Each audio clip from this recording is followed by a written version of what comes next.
এই হ্যালো, আপনাদেরকে কি একটা কথা বলবো? যদি আপনারা সুযোগ করে দেন বলবো।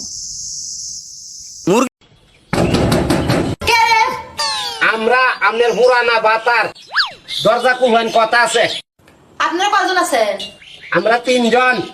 আপনারা নিজেরা কথা বলার সময় নাই। গরিব মেশিনটা এটা হল মারা যাব না। হ্যাঁ হ্যাঁ আপনি কোন কি আল্লাহ উদ্দেশ্য চাই না খালি বাড়ি গজব ফলাও আমার উপরে ওইটা গরিব মাসে না না না এত বড় কিরা করি কি করে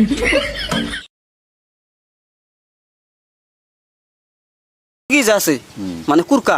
হ্যাঁ বুঝছি। হ্যাঁ কুরকা কিন্তু ভাত খায়, হ্যাঁ ভাত খায় পানিও খায়। কুরকা কিন্তু আগে আচ্ছা কুরকা মতে না কে মুতবো না তো। মতে না খা ওটাই কইছি। ও মতো না খায় ওইটা কইসাও, ওইটা কইসাও, ওইটা তোমার মানে যেরকম আগে কিন্তু মতে না মুরগি। হ্যাঁ ওটা মুতবে না। কি জন্য মুতবো না ওটা কইছি। ওইটা ওই নৌকার মধ্যে কিছু কাউয়া ঢুকছে, কাউয়া বিদায় করার লেগে এই গোলমাল চাইছে। এখন কইতে পারেন যে কাউয়া কারা? কাউয়া হইল নামে কয় শেখ হাসিনা, নামে কয় আওয়ামী লীগ, আর কামে ছেলেদের কোন জিনিসটা একদম বিশ্বাস করতে নেই আর মেয়েদের কোন জিনিসটা একদম বিশ্বাস করতে নেই? ছেলেদের হাসি, মেয়েদের কান্না। বাগানবাসীর 5,000 টাকার থেকে 2,000 মাইরা দেয়। কাউয়া কেটা জানেন? কাউয়ায় ভোটের সময় কয় আমরা নৌকা লয়ে এসি, তাড়াতাড়ি ভোট দাও, আর আপনারা এখন রাস্তা বানাই দিবাইনি, কয় দিমু, এরপরে আর 5 বছর কোনো খবর রাখেন, এরারে কয় কাউয়া। মাননীয় সংসদ সদস্য এই লাফালাফি বাড়াবাড়ি যে প্রধানমন্ত্রী বলেছে, পুরুষকে যদি দেহ দিয়ে আটকে রাখা যেত তাহলে পতিতারাই শ্রেষ্ঠ প্রেমিকা হতো।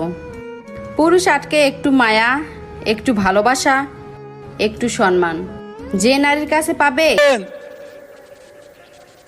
বক্তৃতা করেন, শেখ হাসিনার নামটা পর্যন্ত শালীনতার সঙ্গে উচ্চারণ করেন না। করেন হাসিনা হাসিনা, আমরা ছাড় দিচ্ছি, কিন্তু মনে রাখবেন বাড়াবাড়ি করলে ছেড়ে দেব না। বয়সটা শুনে যান। ইমাম সাহেবের বেতন 10,000 টাকা আপনাদের জুলুম হয়ে যায়, অথচ 50,000 টাকা দিয়ে বক্তা এনে মাহফিল করাইলেন। বিষয়টা এমন হইল না যে নিজের মারে ভাত না দিয়ে শাশুড়িরে হজ করাইলেন।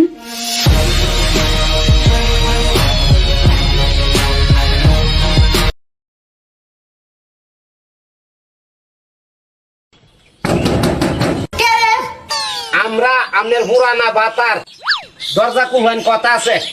আপনারা কয়জন আছেন? আমরা 3 জন। আপনারা নিজেরা কথা বলার সময় নাই।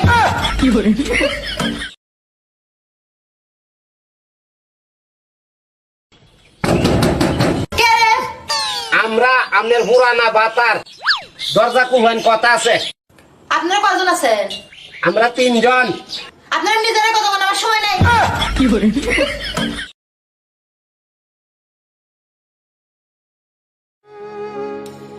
পুরুষকে যদি দেহ দিয়ে আটকে রাখা যেত তাহলে পতিতারাই শ্রেষ্ঠ প্রেমিকা হতো।